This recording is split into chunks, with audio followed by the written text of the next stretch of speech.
Hi all, today we are finishing up chapter 7b, so still quantum theory and the electronic structure of the atom. So you know the nucleus has protons and neutrons, then surrounding the nucleus we have negatively charged electrons.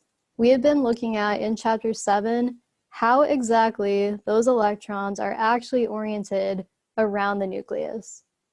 This is one way to model it, how we've been talking about it. So in the S, P, D, and F-shaped orbitals, we can find different numbers of electrons. 2 electrons per orbital. The P-shaped orbitals, there are 3 of them, Px, Py, and Pz. Each of those can hold up to 2 electrons.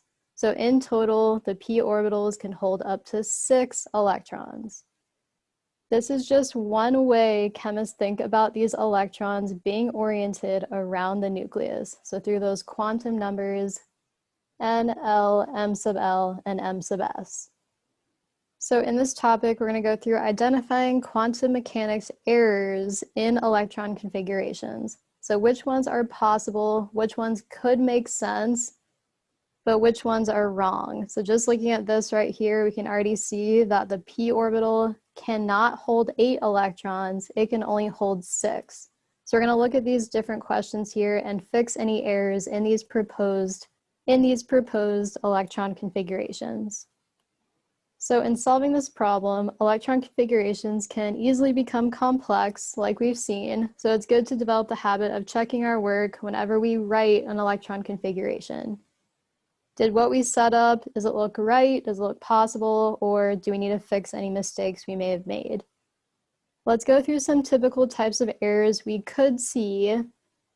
So for instance, putting too many or too few electrons in a subshell. For example, we might think that 8 instead of just 6 electrons can fit into a p subshell, but we're not going to think that because we know with p, there's px, py, pz. And each of those can hold up to 2 electrons. So we know in total for the p orbitals, it can hold up to 6 electrons. So in these electron configurations, we could do a quick check. With that, we know that for S, we should only see up to 2 electrons, P up to 6 electrons, D up to 10 electrons, and F up to 14 electrons. So the max number of electrons, always 2, 6, 10, and 14. So this table is right here. We're not going to go beyond F subshells and F orbitals, so we can stop right here, the 2, 6, 10, and 14. The general rule is that 4L plus 2 electrons fit in a subshell with a specific angular momentum quantum number L. So the general rule, 4L plus 2 electrons fit in a subshell with an angular momentum quantum number of a given L value. Let's try this. So SPDF, that is L is equal to 0, 1, 2, and 3. Let's say we have a D subshell. That's an L equal to 2. So 4 times 2 plus 2, 8 plus 2 is 10. For a D subshell, is that what we expect? Yes. So we could use this 4L plus 2 to determine the max number of electrons in a given subshell with a given angular momentum quantum number of L. So we do recognize this is wrong. P orbitals can only have up to 6 electrons. So those next 2 electrons need to go into the next highest energy level. So we have 1s, 2s, 2p, then 3s is the next one. That is where those 2 electrons need to go. We can't fit 8 electrons in the p orbitals. Going back to 7b part 1, slide 20, and it's in a few other places, we remember this is the order. So 1s, 2s, 2p, then 3s is next. We know this can hold up to 2 electrons, 6, and 2. So if we have 4 plus 6 is 10, if we go into 11 or 12 electrons, those are going to go in the 3s subshell because we completely filled these 3 subshells. Next, we could be using subshells that don't exist. We're not going to do this, but let's see what this would look like. So for example, we may forget that n equals 2 subshell has no d subshell. Why is that again? Let's see. If n equals 2, the possible values for L are 0 through n minus 1. N minus 1 is 2 minus 1, that is 1. L, when n equals 2, can only be either 0 or 1. Can a d subshell exist then when n is equal to 2? Well, n equal 2, L can be 0 or 1. That's only a S and P type of subshell, not a D subshell when n is equal to 2. This is another good table that shows that, but you could also deduce this based on knowing how we go from an N to an L subshell. When n is equal to 1, we can have S subshells, n equal to 2, S and P, n equal to 3, S, P, and D are allowed. Let's go ahead and fill in 4. So when n equals 4, right, and we're saying shell, that's really the n value. When n equals 4, L can be 0 up through n minus 1. So that can be 0, 1, 2, or 3, right? N minus 1, 4 minus 1 is 3. For L values of 0, 1, or 2, or 3, that does allow us to get into the F subshells now. So what would be allowed here is 4S, 4P, 4D, and 4F when n is equal to 4. Because these are all allowed values of L, so we see that here. When we write an electron configuration, we want to check to be sure we've used only the allowed subshells for a given n and L value. The general rule is that a shell with a principal quantum number n has n subshells in which the angular momentum quantum number takes on the values between 0 and n minus 1. Let's make another connection here then. So n is equal to 1. This is one possible allowed subshell. N equal to 2, this is 2 possible allowed subshells, 3 possible allowed subshells, and then we just did n equal to 4. That is 4 possible allowed subshells. So for a shell with a principal quantum number of n, it has n available or n allowed subshells. What's wrong here then? Well, 2D, no, we're not going to have 2D because when n is equal to 2, that can be either S or P. So what needs to happen with these 10 electrons? You're going 1S, 2S, 2P, 3S. What is the next energy level after that to accurately put those 10 electrons into? 1S, 2S, 2P, 3S. Next is 3P, 4S, and 3D. So 1S, 2S, 2P, 3S. Next is 3P, 4S, then 3D. That is the order of increasing order of energy for where the electrons could exist. So after 3S comes 3P. That can hold up to 6 electrons. Now we have 4 left. Next is a 4S energy level or subshell. S can hold 2 electrons. Now we need a spot for 2 more. So the next energy level here is 3D. That holds the remaining 2 electrons. So this was not the correct subshell to put after 3S. We have to go in the correct order for increasing energy subshells where the electrons could exist. Next, we could be filling subshells in the wrong order. So for example, we might forget that the 4S subshell is filled actually before the 3D subshell. So to solve these errors, we need to be familiar with the n values, how we get possible L values, and really importantly, be really comfortable writing out the correct order of increasing energy for those specific subshells. 1S, 2S, 2P, 3S, 3P, 4S, then 3D, right? That comes back.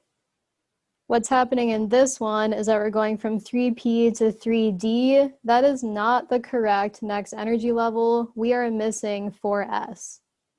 So for these 3 electrons, they're not going to go into the 3D subshell. 2 of them will go into 4S, then the remaining one will go into 3D. And what we're going to look at towards the end of this lecture is how the periodic table is actually arranged to help us look at these different subshells and how electrons fill up these subshells on the periodic table. The organization of this is actually going to be really helpful, and we'll look at that. So that order of increasing energy, we can use the periodic table. The order of subblocks in the periodic table, reading from left to right and top to bottom, matches the order in which subshells are usually filled. We remember we do have some exceptions. Those exceptions we saw: copper, chromium, gold, and silver. Those have slightly different exceptions where we don't fill up the subshells in exact order of increasing energy. We fill them up in increasing energy, but we don't completely fill one subshell before moving on to the next. So this is 4B part 2. This is slide 7. This is where we talked about these exceptions for chromium, copper. Then I just mentioned that silver and gold are also exceptions. For copper, we partially fill the 4s subshell, but we completely fill the 3d, so that's why this is an exception. Then for chromium, we partially fill 4s, and then we also partially fill 3d, but each of those orbitals has 1 electron here for chromium. So 4s was not completely filled with 2 electrons. We dispersed those 5 electrons into the 3d orbitals.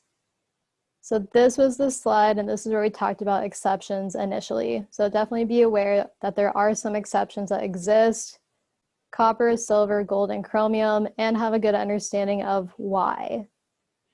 Spreading out these 6 electrons in 4s and 3d is more stable than filling 4s and then leaving 3d with just 4 electrons.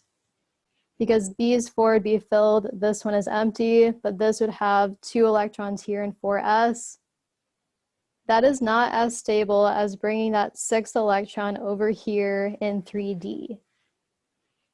So how they're usually filled, but we do know we have some exceptions. Then to note, if we're writing the electron configurations for transition metals in period 5 or higher, so this direction, remember periods are the rows. For inner transition metals, so transition metals in here, we should be aware that there are some minor exceptions to how the D and F subshells are filled. Ultimately, something with the exceptions you should keep in mind or take away is that exceptions exist to ultimately have the lowest energy or the most stable conformation. So with these exceptions, they are exceptions just to be their most stable electron configuration. And then the other exception we want to remember is for helium. Helium is a 1s block. While it's over here on this side in the p block, it is 1s. So we will look a lot more at this organization of the periodic table. Just to get you started with, we can label these periods as n, 1, 2, 3, 4, 5, 6, 7. That holds true across the first 3 periods. Then for the S block elements here, that's the alkali and alkaline earth metals. Then over here for the P block elements, we still have n equals 1, n equals 2, 3, etc. These are all our P block elements.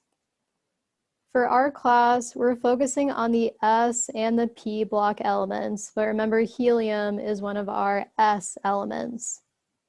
It's over here from the organization of the periodic table, but really it can only have 2 electrons, so it's in the S block. So be aware of this placement for helium. The F block elements would be down here. They're the lanthanide and the actinide elements, so those 2 rows that are separated from the periodic table just to save space.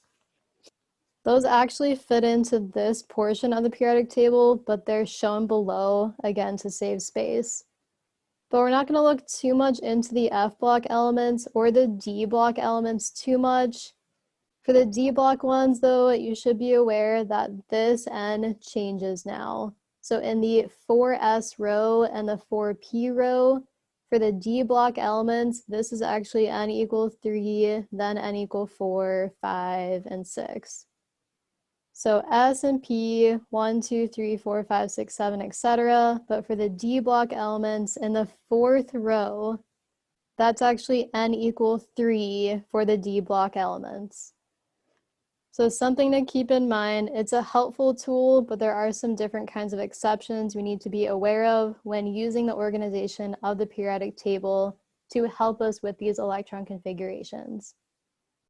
Let's talk about for a second why helium is an S block element. So helium is here, has an atomic number of 2. If helium has an atomic number of 2, that means it has 2 protons and 2 electrons. For 2 electrons to fill up into one of the subshells, we need to always start with the lowest energy subshell, so that's our 1s subshell.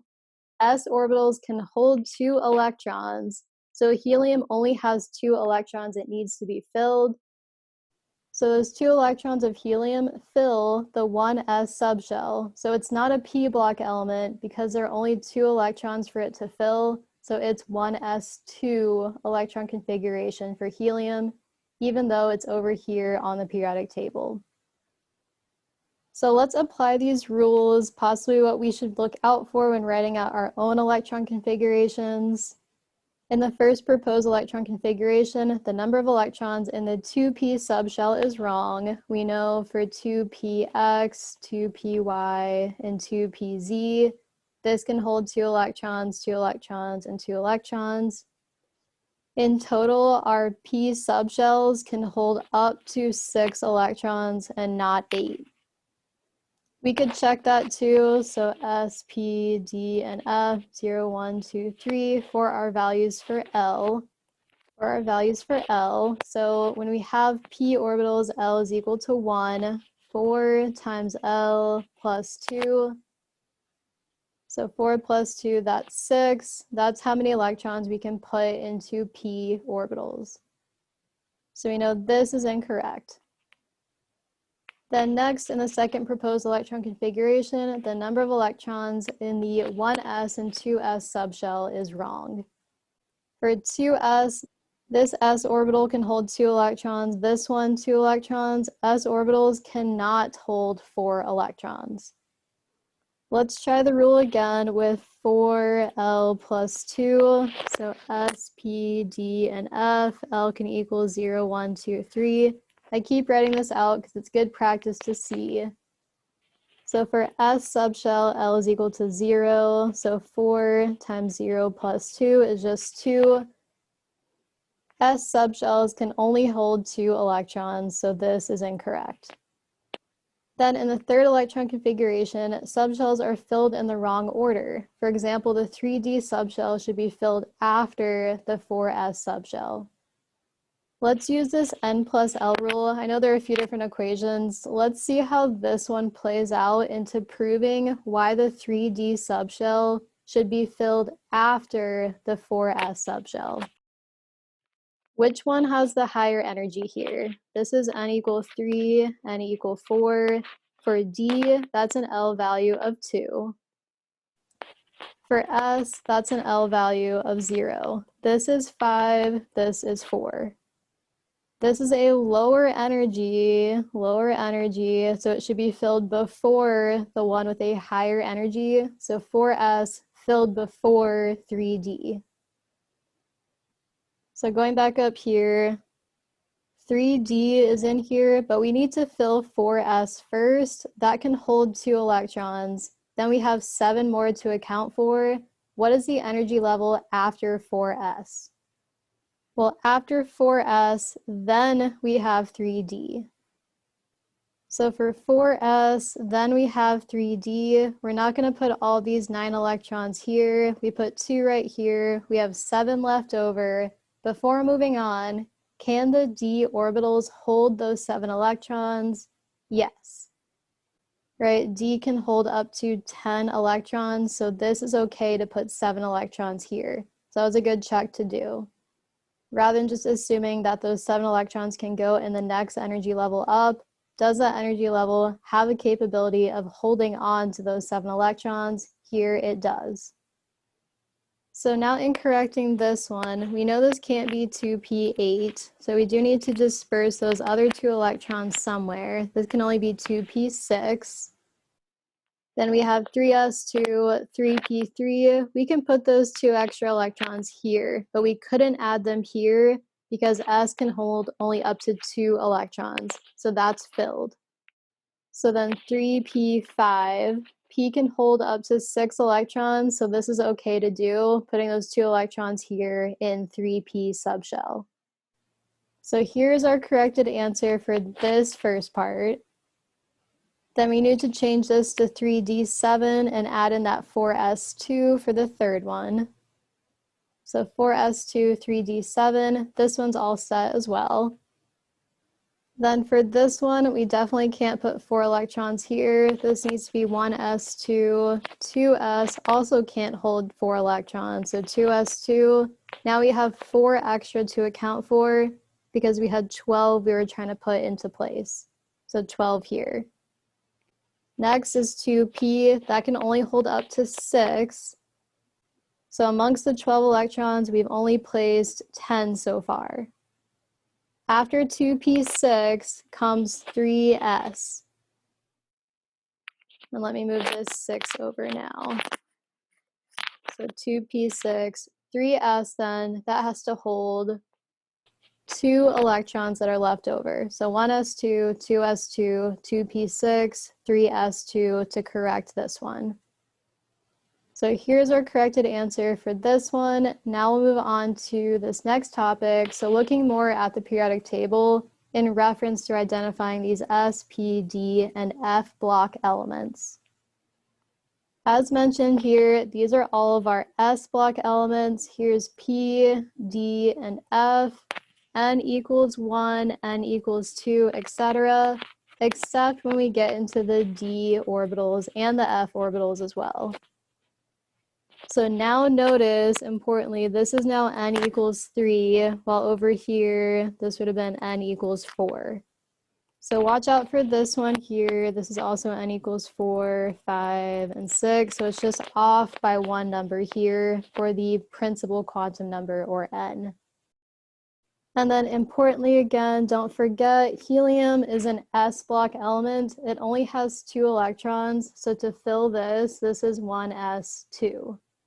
We don't need to go into the p orbitals because helium only has 2 electrons to place.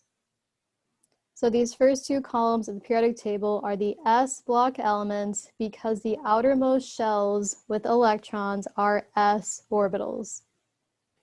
Let's look at one example here for maybe a 2s element.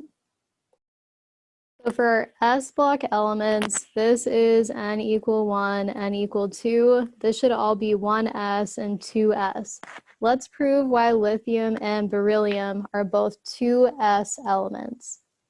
These are all in the s block for the elements, are alkali metals and alkaline earth metals.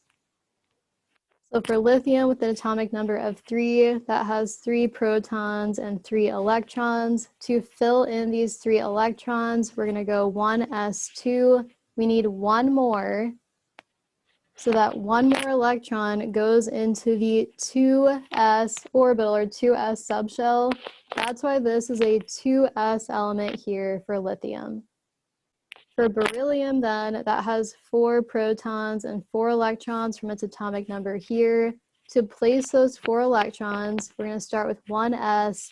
We'll fill the 1s orbital with 2 electrons, then we have 2 left over. Those 2 remaining electrons need to be 2s2. So the next energy level after 1s is 2s. That's why beryllium here is a 2s element. Lithium is also 2s, 2s1. Beryllium is 2s2 because it has 1 additional electron compared to lithium. This holds true for all of the s block elements as we move down the groups.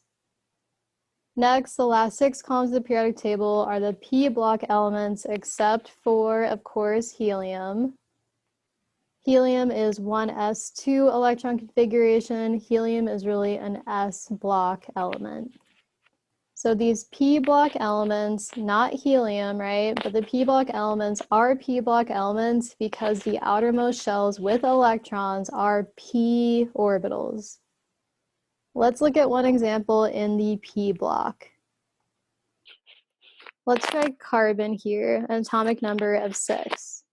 So carbon has 6 protons and 6 electrons. Let's figure out why carbon is indeed a p block element. We need to place 6 electrons, so 1s2, 2s2. Now we need 2 more electrons to be filled. 2 more electrons will go into the next energy level up, so that is 2p. There are only 2 more electrons to fill, so 2p2 is where we stop for carbon. 2, 4, 6 electrons total. That is why carbon is a 2p or a p block element, specifically a 2p element. So this also holds true for all of our p block elements. You can try it for carbon or any other element you see here in the p block. And remember that helium is not a p block element. Then the transition metals, those are d block elements because the outermost shells that contain electrons are d orbitals. The lanthanide and actinide series are f block elements because the outermost subshells with electrons are f orbitals. So remember the numbering here for d and f block is off from s and p, so 3d, 4d, 5d, 6d, then actually 4f and 5f down here. Again, we're more focusing on the S block and the P block elements, and helium, again, is one of our S block elements. So in this practice problem, we are going to shade in the S block elements. So again, the shape of the periodic table is a direct reflection of the electronic structure of atoms. For example, the periodic table can be divided into S, P, D, and F blocks like we saw. The exception we're not going to forget now, because we've heard it a few times, is that helium must be counted as an S block element, moving from hydrogen to helium. 1 electron is added to the 1s subshell. This looks like a typo in Alex. 1 electron from hydrogen is added to the 1s subshell because helium has 2 total electrons. So helium is also one of our S block elements, even though it's on this side of the periodic table. So for a little bit more about these S, P, and D, and F blocks, as we move from one element to the next in the periodic table, we know 1 more electron is added to the neutral atom of that element. In other words, the atomic number increases by 1 each time. Atomic number we know doesn't directly reflect the number of electrons. The atomic number is the number of protons. If we're talking about all neutral atoms though, the number of protons is equal to the number of electrons. That's for neutral atoms. What defines the blocks of the periodic table is the fact that when we move from one element to the next within the same block, these electrons are added to the same subshell. The subshell, again, is N and L together. So for instance, as we're adding 1 more electron each time, we're still adding that to the same subshell. So this would be N equals 2 because we're in the second row here. So same subshell. Let's figure out what subshell for this row or this period. So for this period, these are all P block elements, S, P, D, F, L equals 0, 1, 2, 3. So for P block elements, we have S, P, D, F, then L equals 0, 1, 2, and 3. So L here is equal to 1. We are in the 2P subshell. We didn't have to find L technically, just a good review.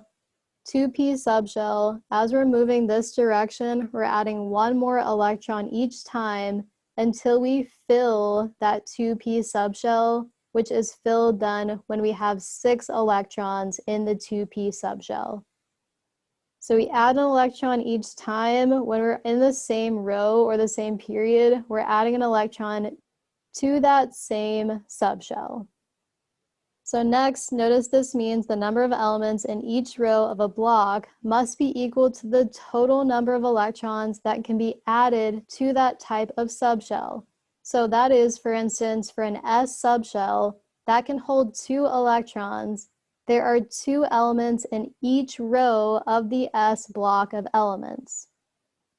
For a P subshell that can hold 6 electrons, there are 6 elements in each row of the P block, and so on. Let's show that here. So S and P at least, let's see. So we have hydrogen and then helium here, all in the S block. Specifically the 1s subshell, then 2s, there are 2 elements here, 2 here, and the 3s, and so on. Then in the P block, do we start with 1p or 2p? Well, can 1p exist? That's when n equals 1. L can be 0 up through n minus 1. 1 minus 1 is 0. So L can only be 0 here. When n is equal to 1, we can only have s orbitals. That means there is no 1p subshell. We just start with 2p. So 2p1, 2p2, 2p3, 2p4, 2p5, 2p6 is where we end up in this same period or same row. There are 6 elements here in the P block within the same row because P can only hold up to 6 electrons, and we add 1 each time we go across the row, and we increase the atomic number here. So that's more on this organization of S and P block elements. If you feel comfortable enough, you could start to take these rows and write out the electron configurations directly from looking at the periodic table. What I mean for that then, let's look at carbon. We know we're not going to have 1p here. We're going to start with 2p. The way I just counted that is 2p1 is for boron, carbon is 2p2. So without even looking at the number of electrons exactly, just finding it on the periodic table, we could know this is in the 2p row. Then we go over, we start here, this is 2p1, we go one more, that's 2p2. That's the max filled subshell for carbon. What comes before 2p2 though, that can't just be our full final answer for carbon. Still has to be 1s2, 2s2, then 2p2. So by looking at the periodic table, we could identify this last highest energy subshell that contains or holds some electrons. So this is just one way to do it, and more on the organization of these S and P blocks. You can also look at the number of electrons and figure out the electron configuration in the classic sense. So knowing which subshells hold what number of electrons and knowing the increasing order of subshell energy. Next, elements in the S block are called S block elements, and elements in the P block are called P block elements, and so on. Notice the F block elements are listed below the table to save space. So really those are belonging really up in here. So those are truly where the F block elements go, but we keep them down here to save space. Because if not, we'd have a really long, a really wide periodic table if we didn't put those down here. Just to show you this on the periodic table you've been working with, here's element number 57 through 71. 57 through 71, that's starting right here. 89 through 103, that's in here. So again, these would fit in here. It would just make the rows and the whole periodic table really long. And just put a reminder here on our meaning of subshell. It's the N and L value together that we call the subshell. But we use L as the letter. So for example, 1s is a subshell, where L here is equal to 0 for an S subshell. So for this practice problem, we needed to identify the S block, including helium. So that's our final answer for identifying the S block elements. P block, we would have circled or highlighted all of these here. So these are P block elements. Helium is definitely one of our S block elements. So now let's move on to this next topic and identifying elements with a similar valence electron configuration. So in this practice problem, in this periodic table below, shade all the elements for which the neutral atom has an outer electron configuration of ms2 nd2, where n and m are integers and m is equal to n plus 1. So ms2 nd2. So let's figure out or think about what numbers could fit in here. So here's 4s, here's 3d. So 4s and 3d are right next to each other as far as increasing energy. Then also 5s and 4d are also right next to one another. So 4s and 3d, 5s and 4d. Let's see if those fit this equation here. So we're calling m equal to 4. So m equal to 4. M is equal to n plus 1, where n is equal to 3, so 3 plus 1 does equal 4. So this one is possible based on these constraints here. Then here m is equal to 5, so m equal to 5 equals still n plus 1. Just looking at this equation here we were given in the problem. And here is 4, so 4 plus 1 is equal to 5. So this one is also possible just based on these constraints we were given. So in starting to solve this problem, the fastest way to solve this problem is to make sure to use the vertical patterns of valence electron configuration in the periodic table. What did we learn about valence electrons? Well, we know all of these have one valence electron. All the alkali metals, the alkaline earth metals all have 2 valence electrons. These all have 3 valence electrons, 4 valence electrons, and so on through 7 valence electrons. Noble gases have 8 valence electrons. Except for helium, which we saw helium is a noble gas, but helium only has 2 electrons, so it fills up one s2. So helium's happy with a duet, just having 2 valence electrons. Again, we'll look more into Lewis dot structures and this idea of duets and octets coming up in the semester. So 8 valence electrons is true for all the other noble gases. They're in a happy complete octet. They're essentially unreactive. Helium is in a happy complete duet with 2 electrons here. So in looking at the valence electrons, for example, the neutral atom for every group 7a element has a valence electron configuration form of ns2np5, where the integer n varies from 2 for fluorine to 6 for astatine. How did we figure this out for 7 valence electrons? Well, to figure out this pattern, we could have looked at 7 valence electrons as being fluorine. So we could start with fluorine. Fluorine has an atomic number of 9. Let's see what sort of electron configuration we'll do with 9 electrons. So 9 electrons and 9 protons for the neutral atom of fluorine. To fill up 9 electrons, we're going to have 1 s2, 2 s2. We've used up 4. Then 2p, how many go in here? We have 5 left over. Let's also use the trick we just looked at. How many will 2p be filled with? 2p1, 2p2, 2p3, 2p4, 2p5. So for every group 7a element, we'll see something similar. It'll go to 2p5, then 3p5, then 4p5, etc. as we move down the group. So as we move down the group or the column, we'll see that pattern. So here, for instance, for fluorine, this is n equal to 2.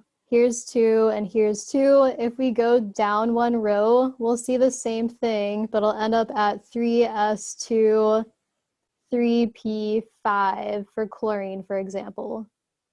For astatine, all down here, that ends up to be 6s2, 6p5.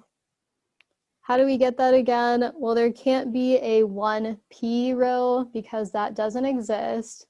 This is 2, 3, 4, 5, and 6. So fluorine, 2, astatine, 6. For bromine, also I've showed this one, so 4s2, 4p5, because bromine here is in the fourth period, fourth row or fourth period. And we don't start with 1p, we start with 2p always, so 2p, 3p, 4p, 5p, 6p. And just as another reminder for why we don't have a 1p, so if n is equal to 1, L can be 0 through n minus 1. 1 minus 1 is just 0. L equal to 0, that's only S subshells. So 1p does not exist. It's not what we call the first row. We call the first row of the p block as 2p. Next, only the group 7a elements have this particular pattern of valence electrons. Here is a vertical pattern for the main group elements. I mentioned that we could use the noble gases to help give the baseline of electrons. Helium is right here, so instead of writing out 1s2 each time, we can just put helium here in brackets. Helium 2s1. So helium 2s1 for lithium, that's really equal to 1s2, 2s1. We're just not writing in 1s2, we're denoting it and we're simplifying it to just be helium in brackets. What about neon here? So another noble gas, we're denoting that as helium, but 2s2, 2p6. We know that is really 1s2, 2s2, 2p6. We're just not writing in 1s2, we're using HE in brackets to denote 1s2. Then same thing, once we move down another row, we can use the noble gas that's up here to then help us shorthand all of the following electron configurations in the next row down. So neon is here, we denote neon here, here, here, here, and so on. And neon itself is 1s2, 2s2, 2p6. So then when we go to this row here, and it's showing neon 3s1 for sodium. So neon 3s1 for sodium, that is really 1s2, 2s2, 2p6, 3s1. We just don't write this out each time, we just shorthand it as neon in brackets based on what the electron configuration of neon actually is. Then we're looking at this commonality between the groups. So all the groups 7a end up with 2s2, 2p5, next one down, 3s2, 3p5, and so on. Let's look at group 5 now with nitrogen and phosphorus.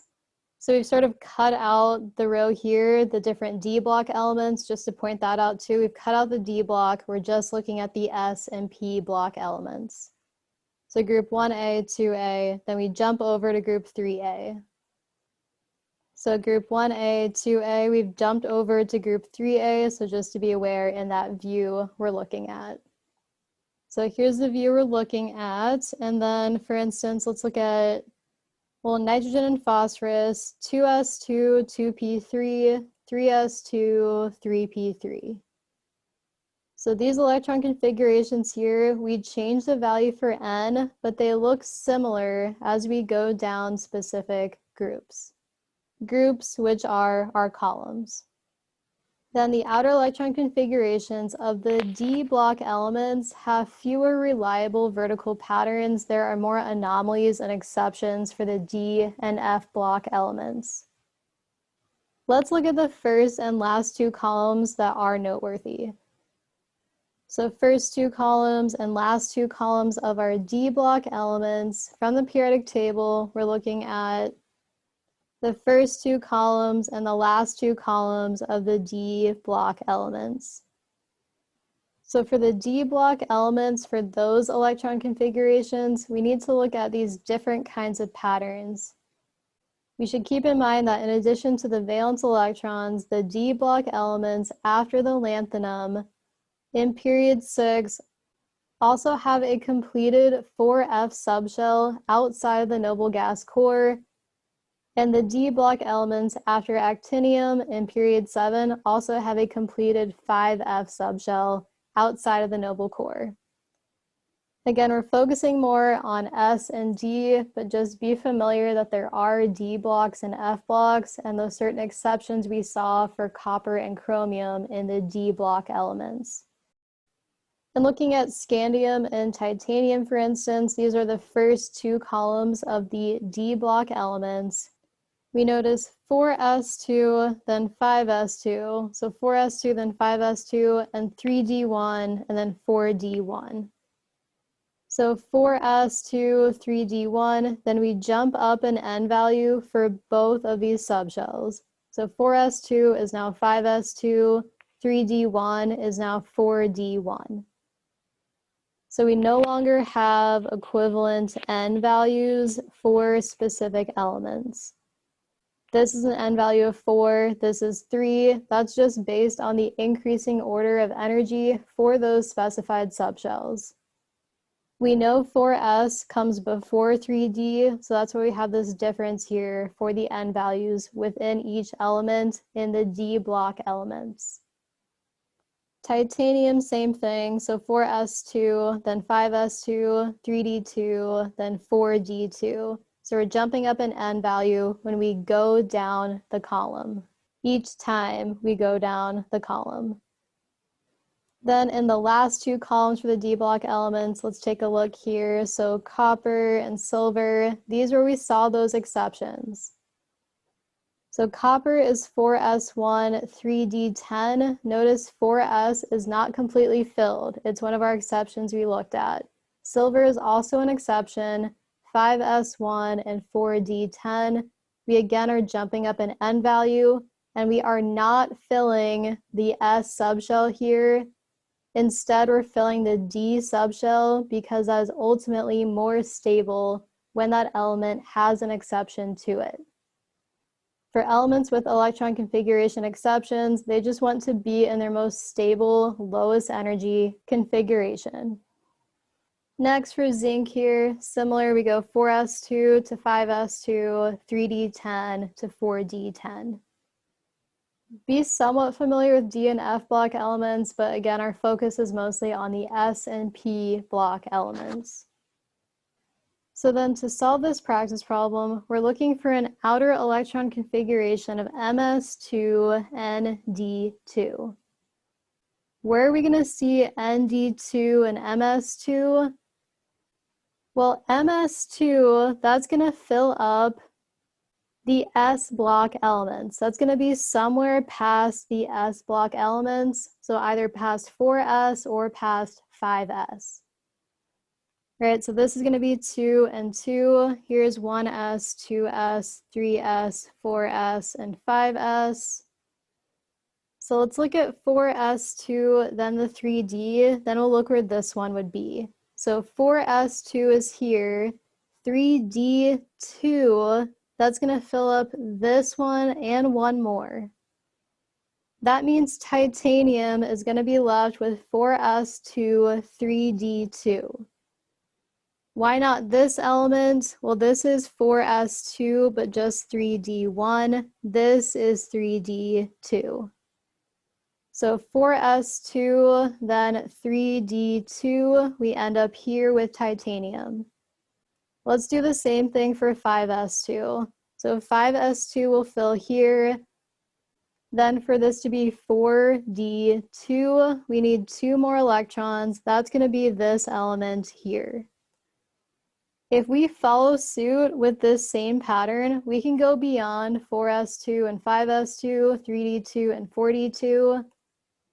What is that going to look like? Well, we could say 6s2, but then 5d2. We could say 7s2 and 6d2. 4, 5, 6, 7, 3, 4, 5, 6. That means if we followed the pattern, we would also end up highlighting this one that ends with 5D2 and this one that ends with 6D2. Based on this pattern here, that would fulfill these elements here in this specific column. So in this case, we're asked for elements of the atoms which have an outer electron configuration consisting of a complete S subshell, right? So S2, no p electrons, and with 2 d electrons in their outer shell. So their outer shell configuration. Of course, they're going to fill some of the p orbitals, but not in their outer shell.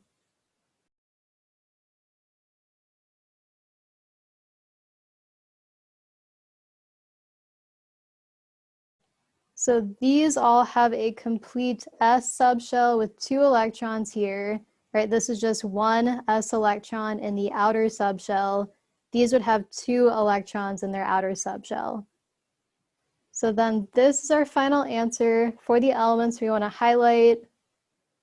So again, a complete S subshell. So S is filled when it has 2 electrons. All of these will have a complete S subshell because 1, 2 electrons passed here. So 1, 2 electrons. Then we start to fill the D subshells after we fill that S subshell. Based on the pattern we were given, it's going to fill 1, 2 electrons in that D subshell. That means we're going to be in this column here for our final answer for that practice problem. If you have any questions about anything, let me know. We're at the end of chapter 7 now, so I will talk to you then next time for chapter 8. Hope you're all doing well, and I will talk to you soon.